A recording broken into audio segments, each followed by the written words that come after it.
Agora vision ചാനലിൻ്റെ പുതിയൊരു അധ്യായത്തിലേക്ക് എല്ലാ മാന്യ പ്രേക്ഷകർക്കും സ്വാഗതം. ഇന്ന് നമ്മൾ നോക്കാൻ പോകുന്നത് 2026 വിഷുഫലമാണ്. വിഷുഫലത്തിൽ ഇന്ന് വരുന്നത് മകരക്കൂറാണ്. മകരക്കൂറിൽ വരുന്ന ഉത്രാടം, മുക്കാല്, തിരുവോണം, അവിട്ടത്തിൻ്റെ ആദ്യ അരഭാഗം ചേർന്ന ഈ കൂറുകാർക്ക് വിഷുവുമായി ബന്ധപ്പെട്ട് ഫലം പറയുമ്പോൾ ഇവരുടെ ജീവിതത്തിൽ പല കഷ്ടനഷ്ടങ്ങളും വന്നു ചേരാൻ ഇടയുള്ള ഒരു സമയമായിട്ടാണ് ഈ ഒരു വർഷക്കാലം ഈ വിഷുഫലത്തിൽ കാണുന്നത്. കച്ചവടം ചെറുതാണെങ്കിലും വലുതാണെങ്കിലും അതൊക്കെ ചെയ്യുന്നവർ വളരെ ശ്രദ്ധയോട് കൂടിയിട്ട് മുന്നോട്ട് പോവുക.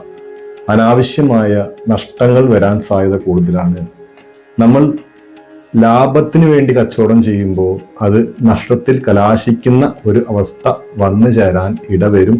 നമ്മുടെ ജോലി സ്ഥലത്ത് നമ്മുടെ മേലുദ്യോഗസ്ഥരുമായിട്ടൊക്കെ നല്ല രീതിയിലുള്ള ബന്ധം പുലർത്തി മുന്നോട്ട് പോകാൻ ശ്രദ്ധിക്കുക.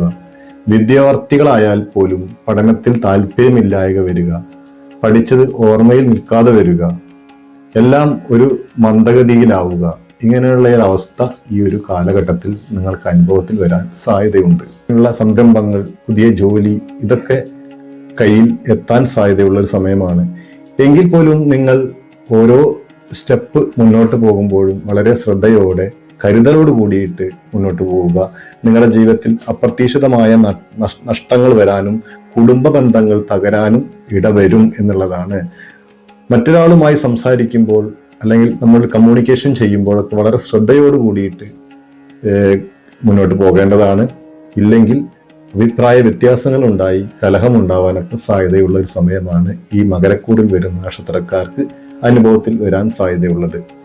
എന്തായാലും നിങ്ങളുടെ സാമ്പത്തിക സ്ഥിതിയൊക്കെ ഭദ്രത ഉണ്ടായിരിക്കും. ജോലി ഇല്ലാത്തവർക്ക് ജോലി ലഭിക്കാനൊക്കെ അവസരങ്ങൾ വന്നു ചേരും. എങ്കിൽ പോലും ബിസിനസ്സുകാർ വളരെ ശ്രദ്ധയോടെ മുന്നോട്ട് പോവുക.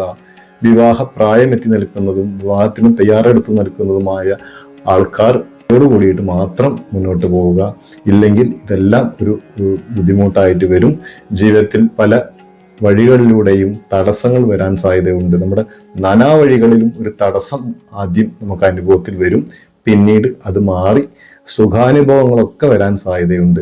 എന്തായാലും ഇത്തരം കാര്യങ്ങളിലൊക്കെ ഇടപെടുമ്പോൾ ഒരു രാശി എടുത്ത് അല്ലെങ്കിൽ ഒരു രാശി വെപ്പിച്ചതിന് ശേഷം നല്ലൊരു സമയവും നല്ല സന്ദർഭമൊക്കെ നോക്കിയിട്ട് മാത്രം പുതിയ സംരംഭങ്ങൾ തുടങ്ങുകയും വിവാഹ കാര്യങ്ങൾ ഇടപെടുകയും ഒക്കെ ചെയ്യുന്നത് വളരെ നന്നായിരിക്കും. എന്തായാലും ഈ രാശിക്കാർക്ക് എല്ലാവിധ സുഖാനുഭവങ്ങളും ഭഗവാൻ നൽകുമാറാകട്ടെ എന്ന് പ്രാർത്ഥിച്ചുകൊണ്ട് അടുത്ത